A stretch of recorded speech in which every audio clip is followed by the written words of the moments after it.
Hopefully debusted or busted. Right, next myth, and this is a Kerala-specific one.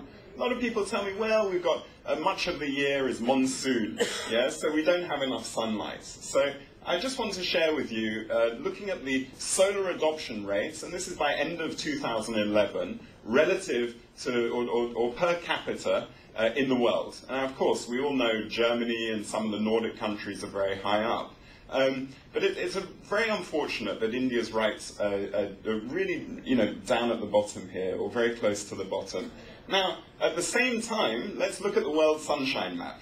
Okay, what you'll notice is that the top 9 countries, excluding Australia, are in areas where there's less sunshine than India as a whole. I actually started to go deeper into this and looking at the specific ratio of solar adoption in Kerala versus other states. But that's for another time, okay? The key point is that actually it's a complete myth. And if you go to England, you go to Germany, you go to these countries, you get rain all year round. I mean, I'm from London, and we have rain all the time. We get maybe 2-3 weeks of sunshine if we're lucky. We've got a lot of solar systems in place, though. Okay? Right, so few myths debusted. That's given us a good basis now to look at a scenario for rolling out solar en masse in Kerala. Okay, so let's look at a few numbers. These are ballpark. Actually, these numbers are taken from KSEB's website, so if there's any KSEB people in the room, don't throw anything at me. Right? Total peak demand per day is around 3,000 megawatts. At the moment, and on KSEB is saying that there's about 1,700 megawatts of installed capacity. Now, what does that mean? It means we're buying energy to the tune of about 1,300 megawatts from other states, for example. These are states like Tamil Nadu, states like Karnataka, which, by the way, have their own energy issues, okay? Many places in Tamil Nadu at the moment are experiencing sometimes 14 hours of power cuts a day, yeah? Equally, industries growing in these states, they need their own energy, so we just need to factor that in. Now, the average retail price for energy at the moment, I've taken an average because actually it really depends on whether you're an individual, if you're in a tourist location, a shop, or a factory, for example. But average, let's say 4 rupees a unit, okay? Average peak price per unit, the wholesale price that we're buying energy in from other states is around 12 rupees a unit. And I have it on very good authority that that can be up to 16 rupees a unit. So what does it mean? It means we're subsidizing energy at a time when globally energy prices are rising, and we're actually we're using energy sources that are not necessarily renewable. Okay? Now, what are we doing about it? Sorry, so just to that last figure. So let's look at the procurement. That's about 874 mega units of energy annually in 2010 that are costing 12 rupees a unit. Also, it's very important to mention this other area around transmission loss. Okay? KSEB's website is talking about this figure of 19.5% loss of energy during transmission. So when the energy is transported, or it's moving, the electrons are moving through the various pipes, that nearly 20% of it is lost. I think this is a conservative figure, because actually it can be easily up to 50%, but let's take these figures for now. So imagine breaking that down into numbers, which we'll do in a second. Now, the other thing I just want to highlight is this pie chart here, which is very interesting, and I'd like you to just remember this as we go along. I'm going to build this up a bit, which is that in terms of energy use in Kerala, of course, there's not so much industry. And actually, household energy is one of the, well, is probably the most, or is the biggest requirement for energy in Kerala. Let's bear that in mind for now. Okay. But is this the full picture? When we come back, I mentioned before about the total cost of energy. We have to factor in some other things as well. Now, I already mentioned transmission loss. Okay, we've talked about that. 20, let's say 20 to 50% it can be. We're dependent on the monsoon. In Kerala, it's a huge dependency on monsoon, and we all feel this at the moment. We're all feeling it with daily power cuts. I'm having my television go at MasterChef at night, and it's really annoying. It's always at the last bit of MasterChef, and as an avid cook, it's very painful. But let's look here. I've got this figure about the installed hydro capacity. So these are hydro plants. The installed capacity has increased 170% since 1980. At the same time, production's only increased by 38%. That means plants are being built, and they're not being based on forecasts of rain, which, by the way, as we know, in climatic change, are very difficult to forecast. Generally, we can say that the sun's a little more reliable, but I hope anyway. Okay, so that's another thing. Third-party procurement, we've talked about, the procurement of energy from other states and the premium that we're paying from that. What about the true cost of the environmental impact? How do we quantify that? How can we quantify the quality of people's lives? How can we quantify the quality of communities' lives? There's obviously, that's a whole other area in its own right, but please let's factor it in. The final point that I'd like you to think about is something called the merit order effect, okay? Briefly, the merit order effect says that when you move from a period of low energy requirement to a period of peak requirement or high energy requirement, you have to ask the question, which sources or which plants do you bring on first? Yeah? You've got a grid, you've got to think of it as a grid level. Which plants do you bring on first? Which sources of energy? Okay. Now, if you're bringing a nuclear plant, if you're bringing a coal plant, if you're bringing some other traditional sources of energy, hydro as well, your operational cost is very high. This chart here, it shows relative operational costs from one study. I really encourage you all to Google this. It's fascinating, because this is a massive hidden cost when we think of a grid level, that actually the cost of solar and wind, or the operational cost of bringing these online, is zero. Okay, so we have to factor that in as well. So, we've got this situation. We all know that there's I mean, the word crisis is very loaded and it's a very emotional term. But let's face it, we have a big energy challenge in Kerala, in India, globally. Let's face it. So what do we do about it? Well, we can build more plants. We've already talked about some of the challenges around that. We can introduce more renewable plants. The problem is if we build more renewable plants, and don't get me wrong, it's a good idea, we should build more renewable plants, but we're still getting transmission loss as well. It's like putting a Rolls-Royce engine, if you put it into a Mini, you're going to have some challenges. So unless there's a really hyper-efficient grid, bringing more plants online isn't necessarily the answer. Now, what we definitely would encourage is to reduce usage. So that means, for example, turn off lights, be sensible about turning off lights. It doesn't mean you need to physically do that. You could have a sensor, for example. This is well-established technology. It means introducing things like LED lighting. Actually, I think it's something like 600 megawatts of energy at peak time it goes on lighting in Kerala. If LED lighting was introduced as a replacement, that would probably come down to around 150 megawatts. That's an estimation, but it's in that kind of ballpark.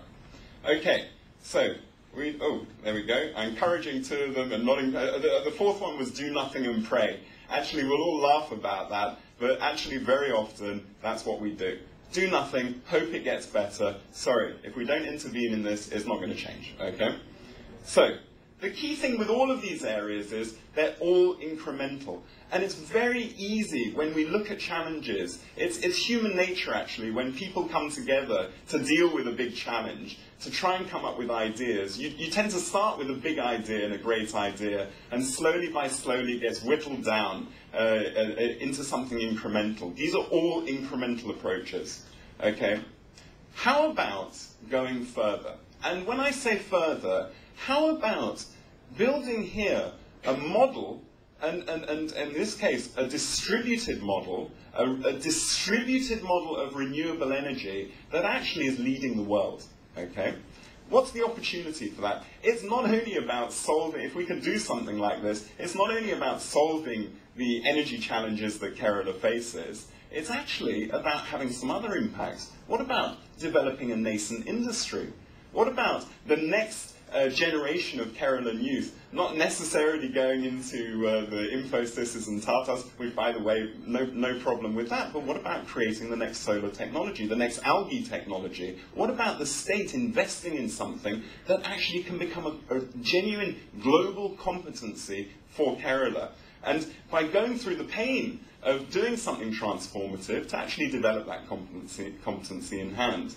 And just to give you an example, when I'm talking about a distributed renewable grid, or in this case a distributed solar grid, imagine 10 lakh houses with solar panels on them. That's terrible. My phone's ringing mid-presentation. Okay. Imagine 10 lakh houses with solar panels on them and energy independence for each house. That means each house is independent. They've got their own energy source. Imagine that then we have some smart meter technology, by the way, well-established technology that's taking data. As soon as we've got data, we can start to do very interesting things with it. Imagine houses learning from each other, for example. Imagine one community that's sharing energy with another community. Okay? So that's the proposition. If we put out 10 lakh houses had a 1 kilowatt system on, that would equal 1,000 megawatts of energy. 1/3 of Kerala's peak demand. Okay? Now, I've also mentioned about the introduction of LED lights. That would cut it down even further as well. So what are the benefits of this? Well, I mentioned about transmission loss. If each house has got its own energy source, you're not transporting energy, you're not losing energy. So that 20 to 50% of energy that's lost through transmission is eliminated. That's a saving.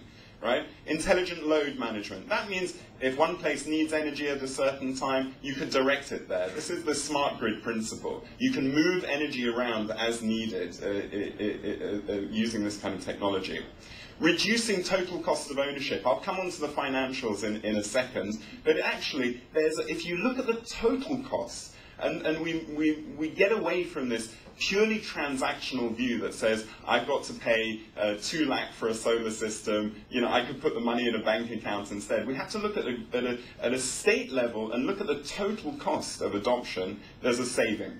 And I'll come to what that is. I mentioned about seeding a nascent industry. Let's build this industry. Let's get something that there's a competence for Kerala. Having IT businesses here is wonderful and has done a lot for Kerala and is definitely going to do a lot for the future. However, they can move. They can go to other lower cost spaces. We had a good talk on this earlier. They can move to Philippines, to other countries as well. So we need to take that into account. Hedging against future energy price hikes. We all know that energy prices are rising and are going to continue to rise. God forbid there's some kind of incident, war, earthquake, something that interrupts production or interrupts the supply of oil. Energy prices could easily double, easily go beyond that. So it's about hedging against future energy prices. At a household level, it's about eliminating blackouts. And actually, at a state level, it's about gaining energy security, about being independent, not being reliant on other states, not being reliant on, at the end of the day, sometimes some not so pleasant regimes who are providing us with this oil, for example, and a drastic reduction of carbon emissions. If we're introducing renewable energy, introducing solar power at a large scale, we're going to be cutting down carbon emissions. There's many arguments to and fro whether carbon does have an impact on the environment or not. We can get into that another time, but I'd say to you the evidence overwhelmingly is yes. Right, let's look at this model in a little more detail. So, let's yes. We've got to keep the time. Okay, basically, let me cut to the chase. Taking into account all of those factors we discussed, if each household put in, if we took the spend, that's only the spend that is being spent on buying energy at a premium from other states, and we took that spend, and we translated that spend into solar systems, and then we asked people to make a 1 lakh contribution towards their solar system. Oh my gosh, okay. Then actually KSCB could make a net profit, and it could be done in a couple of years. Okay, that's my main thing. Let me just tell you very briefly, Unfrozen Mind was actually an old organization of mine. It's now the Innovation Experience. We're funded by UST Global, non-profit organization. We also have an organization called NGen, which is rolling out solar systems across Kerala. We're doing bottom-up. We're doing a lot of R&D, product development. We've got a project to roll out 1 lakh solar systems at the moment. Top down, we're advocating for this state-level approach, amongst other things, also advocating for things like being able to sell energy back into the grid. Kerala is one of the only places in the world you can't do that today. That needs to be addressed immediately. And very briefly, you'll see on our stand we've developed a solar cycle, we've developed solar street lighting with LEDs, we've even built floating islands made from PET bottles, which you can come and see in Veliyani Lake in Trivandrum. We also got a project where we train students to make their own solar reading lamps. If 1 lakh students were using these solar reading lamps at peak times, it would represent between a 4 and 6 megawatt saving of energy. Okay? These are small, scalable initiatives that we're doing. And we put in solar power. These are some other things that we've done. And finally, my last slide, sorry to rush at the end, I'm delighted to announce here today a partnership which we have with Kudumpashri to train the ladies of Kudumpashri to sell, to install, and to maintain solar systems across Kerala. The long-term vision is that in every panchayat and every ward, there'll be some representation there to get this, to really, that Kerala can become the first truly substantial solar state in the world, and done by the ladies of Kudumpashri. We're just starting that project off, and I'm very delighted to announce that today. So with that, please find us on keralaix.com. We're on Facebook. Thank you very much for your attention. Thank you, Mr. Alexi. I'm sure all of us would be interested in hearing more about the solar initiatives, but due to paucity of time, we had to cut it short. I'm sorry about it, but then we will get a chance to discuss further when our friends will have a lot of questions too. Now, the next program is from Dr. Roshan Shashikumar. She is a scientist at the National Institute for Interdisciplinary Science and Technology, which is a national laboratory under the Council of Scientific and Industrial Research, Government of India. She holds a doctoral degree in physics and has been working in the area of mathematical modeling and computer simulations for nearly 25 years. Her group develops computational models and technical software products for the metal casting industry and has been consulting for several organizations in India and abroad, like GM, TNO of Netherlands, ISRO, and DRDO. Presently, she heads the Process Engineering Environment and Environmental Technology Division of NIST. She coordinates the CSIR 800 program, which seeks to develop and deliver technologies that benefit the 800 million Indians at the bottom of the quality of life pyramid. One other highlight of her career is she is a National Science Talent Scholar, Alexander von Humboldt Fellow, and her topic for the discussion during the next 20 minutes is on clean environment and green livelihoods. Madam, welcome you to deliver. Good afternoon, all of you. I'm quite honored by this invitation by Dai to make this presentation here. This is an audience I'm not used to at all, but still I'll try my best.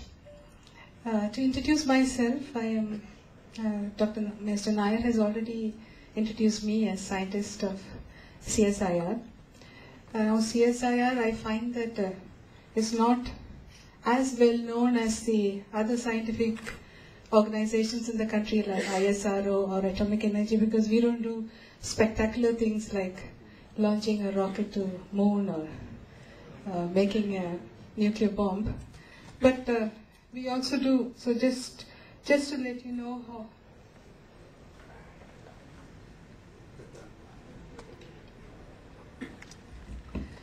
what we do. Okay, CSIR is the Council of Scientific and Industrial Research. It has 39 national labs and 50 field stations spread all over the country. And we are the National Institute of Interdisciplinary Science and Technology. We used to be called, before we were Regional Research Laboratory Trivandrum. And we are in Trivandrum in Papanangod. What we do,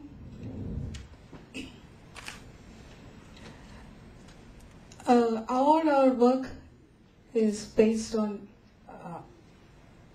strong science. So we are quite good at open-ended fundamental research. In fact, initially we were doing only that. But we are quite good at that in the sense that a recent study by Thomson Reuters has shown that we produce the highest proportion of globally top-end research than any lab in the country, which surprised even us. So we are quite good in the basic sciences, chemistry, biology, and material science. We also do quite a lot of consulting for industries, and both internationally and nationally. And we also do a lot of support work for the strategic sector, like ISRO and atomic energy. But our aspiration, actually, if we are to fulfill our real mandate, we should be addressing the concerns of the common man, which we are not yet very good at. It's not that we don't have technologies. We do have technologies which could be used by the common man, but we develop them and they remain on the shelves because we don't know how to take it out. So that is why I have jumped at this opportunity to talk to potential entrepreneurs at TIE. I am hoping that you would help us to actually fulfill our true mandate. Now, with this in mind, CSIR has recently come out with a scheme called CSIR 800, which is aimed at addressing the concerns of 800 million people, Indians, at the bottom of the pyramid. Now, what are these concerns? And people are concerned about environment, about jobs, about food, about housing, about having affordable materials. So what are my expectations from this talk? What do I expect to get out of this? As I told you, our competencies have been internationally recognized, but locally underutilized. So I would like to get your ideas on how we can be better utilized to address local concerns.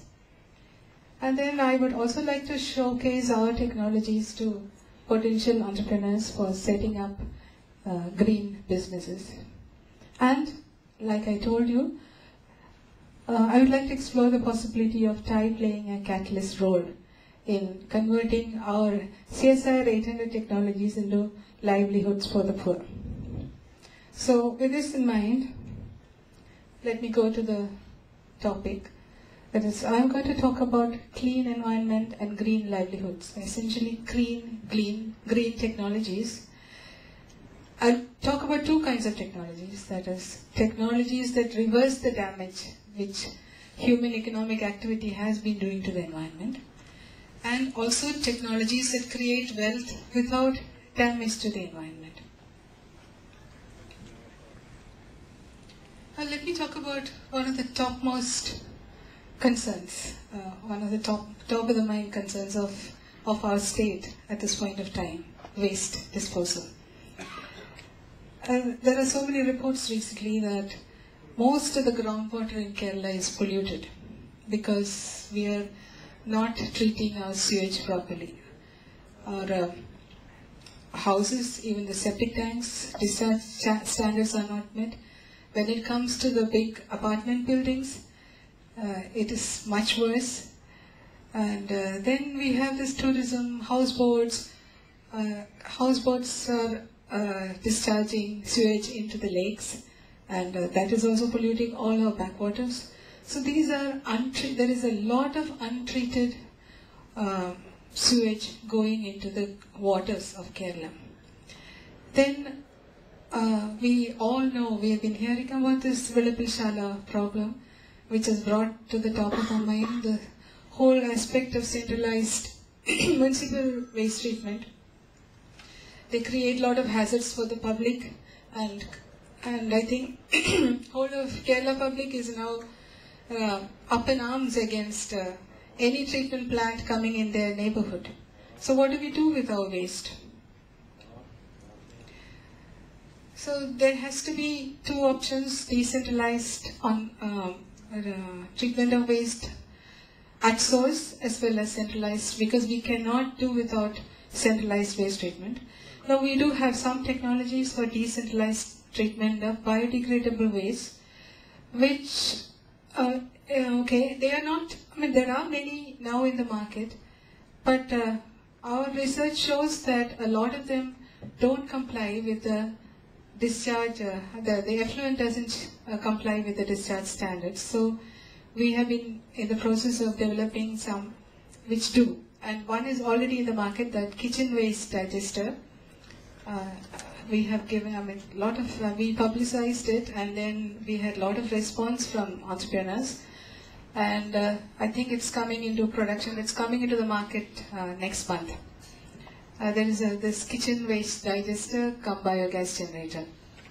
Then we are in the process of developing an integrated household sanitation device which treats all the liquid and solid effluent generated in a household in a compact manner.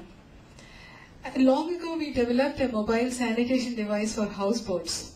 We installed it in one houseboat and it was working, but so far it's still, apart from that, nothing has been done.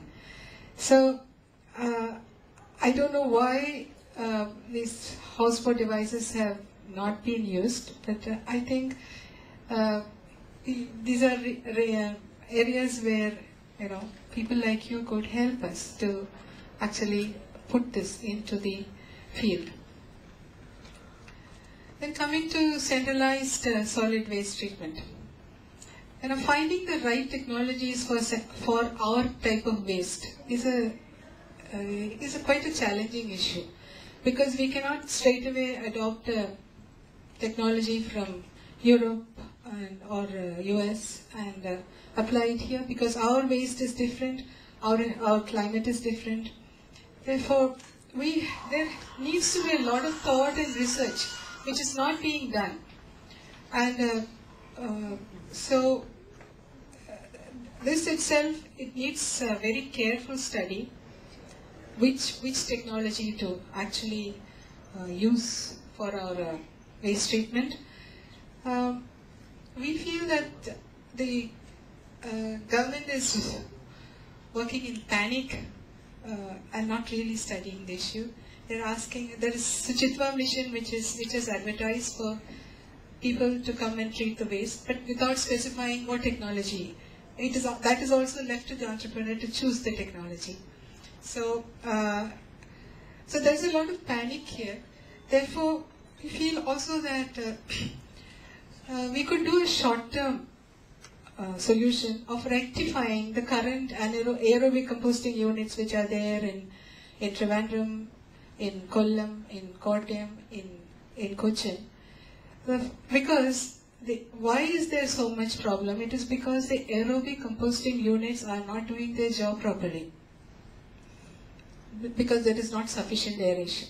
The waste is too moist and the atmosphere is too humid, and therefore you need forced aeration to treat our waste here. So we could actually do a short-term measure of rectifying these units with forced aeration, and also the biggest problem is the smell. So biofilters could be, which are actually mandatory in developed countries, these could be installed for odor control. And we have a very nice technology for odor control. That is, we have a biofilter which is made of coconut pith and coconut fiber. And when the smelly air is passed through that, the microorganisms which are on that pith and fiber, they eat up the odor molecules. So it's a working technology. It has been installed in several industries in the state and in Tamil Nadu, and working quite well. So we have proposed that these should be installed in all the municipal solid waste treatment plants in the state. That will create that will at least solve a lot of problems for the neighbors. So that's about cleaning up the environment. These are the technologies we have at the moment. Now let me talk about green livelihoods. What are our technologies which we can offer for starting up green businesses? One of them is livelihoods from natural fibers, coconut, banana, pineapple. But livelihood from coir at this point of time is far from green, because we know that when coir is retted,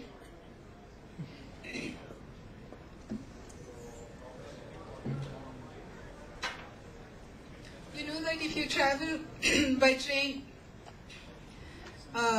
you get this smell of hydrogen sulfide whenever you go past the coir retting areas. And it is a very big pollutant to the lakes, and emission of methane, hydrogen sulfide, and it is health hazard.